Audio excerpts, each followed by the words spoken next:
The lack of fixed collateral among small, medium, and micro enterprises can pose a variety of challenges in securing financing and sustaining business operations.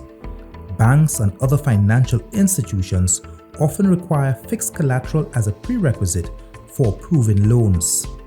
Every private sector development report quoted access to finance as a long-standing issue that the private sector has been experiencing for a number of years. Immovable property security refers to a financial and legal arrangement where immovable properties such as land and buildings are used as collateral to secure a loan or other financial obligations. It offers protection to lenders to register a legal claim or lien on the immovable property, giving them the right to seize or sell the property if the borrower defaults on their obligations. On the other hand, movable property security refers to the use of movable assets as collateral to secure a loan or fulfill a financial obligation. This includes tangible assets such as machinery, vehicles, inventory, equipment, and agricultural products. Intangible assets such as intellectual property rights, accounts receivable, and financial instruments can also be considered as movable property. In 2017, the government of St. Lucia, citing the challenges faced by small and medium enterprises, began the research phase towards a movable properties registry. So the very first thing that happened is that there was a diagnostic exercise where the World Bank officials and IFC officials came to St. Lucia. They properly diagnosed the problem. They met with all agencies which would have been affected by the coming of this new legislative environment. And at the end of this exercise, they produced a diagnostic report which sort of provided a Bible for us in terms of implementation. In 2014, we started the process of consultation for the security interest immovable bill. Again, this is basically to create a more level playing field for small business, a more level playing field for less established business, Mr. Speaker. Since Parliament passed the Security Interest in Movable Properties Bill in late 2022, IOC has been supporting the government with the design and development and also the implementation of a modern online notice-based collateral registry, which will help operationalize the law. This new system, which is expected to be rolled out in November 2023, will be informed by international best practice. Our work includes training of key stakeholders on the new collateral registry system, and that includes financial institutions, governments, officials, the business community, creditors, and legal practitioners. The legislation was done through a consultative process. It began some time back, and it's a response mostly to concerns expressed by the agents in the market, so lenders, borrowers, about the ease with which entities can access finance from institutions.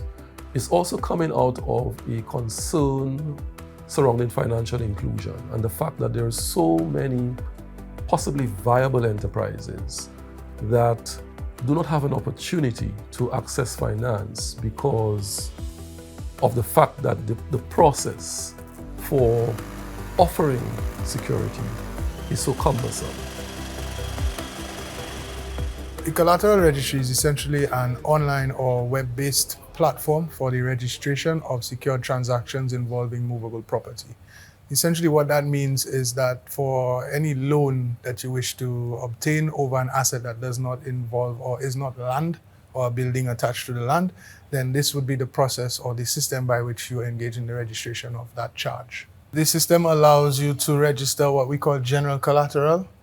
And so if you take the case of intellectual property rights, intangible assets, or anything of that nature, you would not necessarily have a serial number assigned.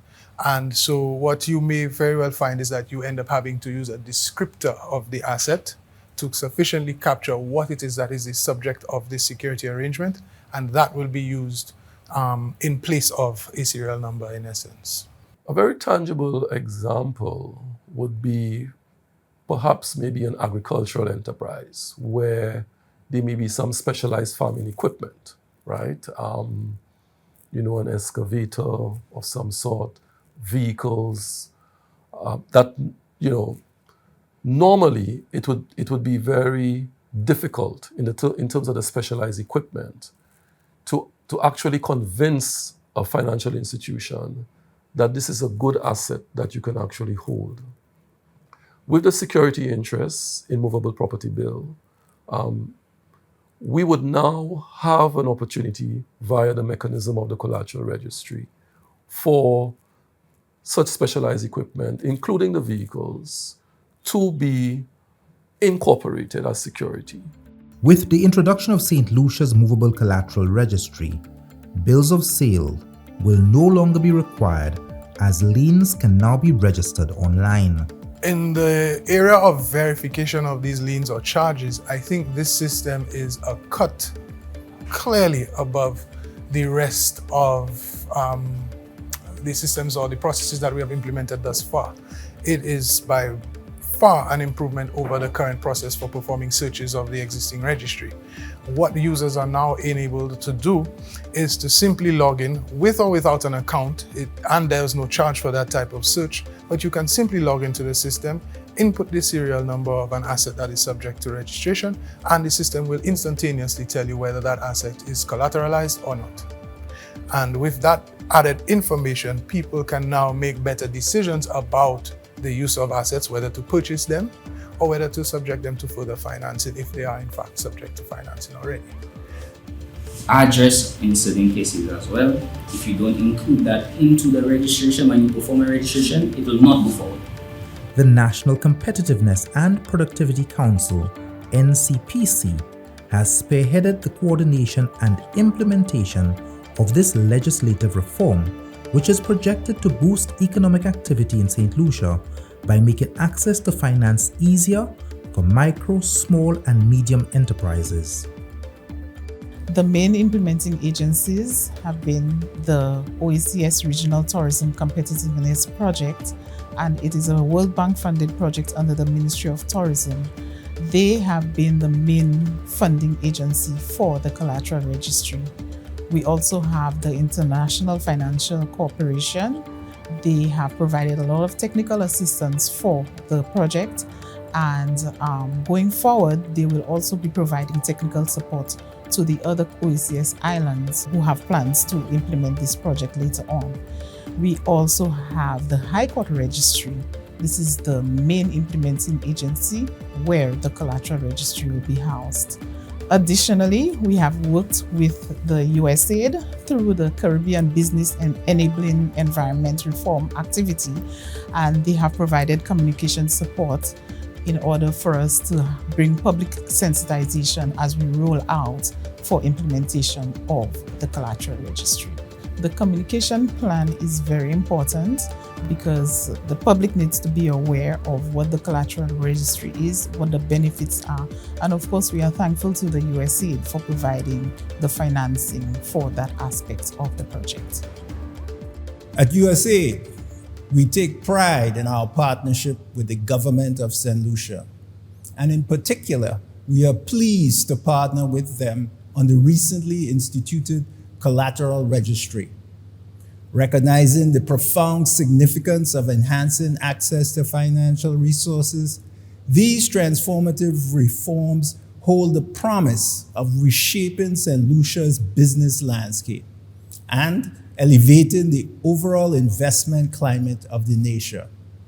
In the broader context of the Eastern Caribbean, we congratulate St. Lucia for its pioneering role in establishing the collateral registry.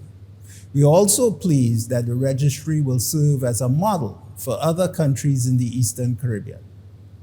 We are hopeful that as the collateral registry is rolled out region-wide, that it will be the catalyst for regional economic transformation. St. Lucia has spearheaded a pivotal development within the OECS by being the inaugural country to implement the Security Interests in Movable Property Registry. This landmark initiative paves the way for a more inclusive and dynamic financial ecosystem, allowing for a broader array of assets to be utilized as collateral, to include movable assets. The successful deployment of this registry in St. Lucia is envisaged to secure a blueprint for other territories within the OECS, facilitating a smoother and swifter transition as they work towards bringing their respective movable collateral registries online. This collaborative approach not only signals a collaborative stride towards financial inclusivity, but also fosters a cooperative spirit among the member states, leveraging shared learning and experiences to enhance economic resilience regionally.